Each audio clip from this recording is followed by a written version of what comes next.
sportsmissionen. Jeg er til Skrikborg, det er den ikke tur. I dag handler programmet om unge sportsudøvere, der dykker idræt på højt plan og deres konsekvenser. Værsgo.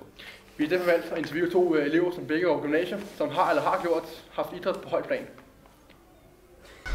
Jeg har taget hen til Greve Svømmehal for at finde eks-elitesvømmer Henriette på hendes tidligere hjemmebane.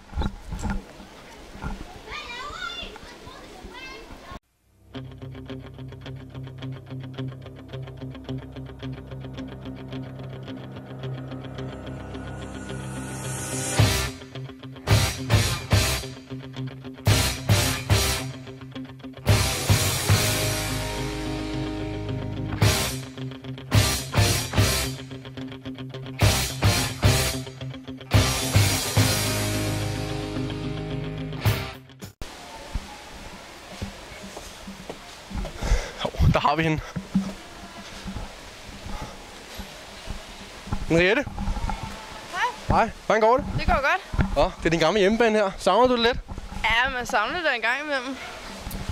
Hvor meget tid brugte du på sporten her, da du gik til det? Altså, jeg svømmede 9 gange om ugen, så jeg brugte cirka 20 timer om ugen på det. Hvad fik jeg til at droppe sporten så? Det er skolen, og altså, der var ikke tid til lektier, der var ikke tid til venner, der var ikke tid til fester, og der var virkelig bare ikke tid til andet end svømning og skole. Ja. Har du fortrudt dit valg?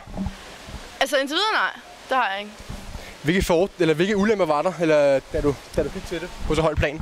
Altså, hvilke ulemper der var? Ja. Det var jo netop, at man ikke var en del af det sociale med klassen. Altså, man stod op om morgenen, svømmede, tog skole, svømmede, gik i seng. Det samme næste dag, det gjorde man 7 gange om ugen, ikke? Ja, kan jeg godt høre. Ja, og tilbage til Mathias.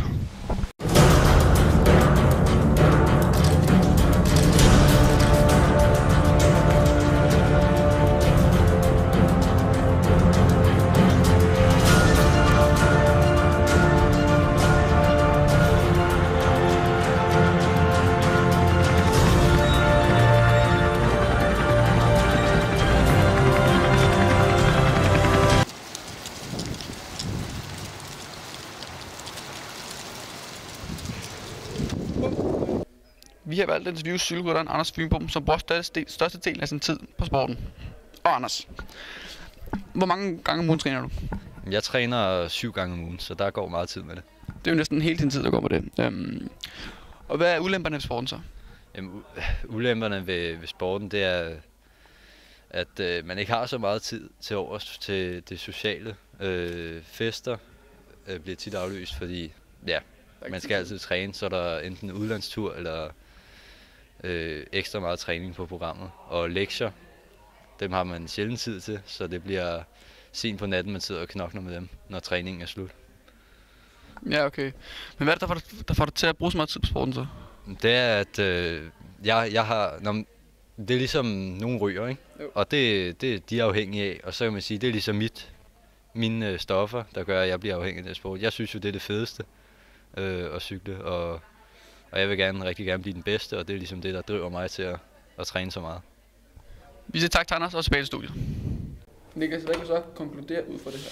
Ja, vi har fundet frem til, at folk, der dykker for sport på høj plan, de har mindre tid til venner og fester, og skolen kniber også med lektier, man skal sidde op sent om aftenen for at lave. Ja, man skal opføre sig. Husk børn, vil I noget i livet, må I kæmpe for det.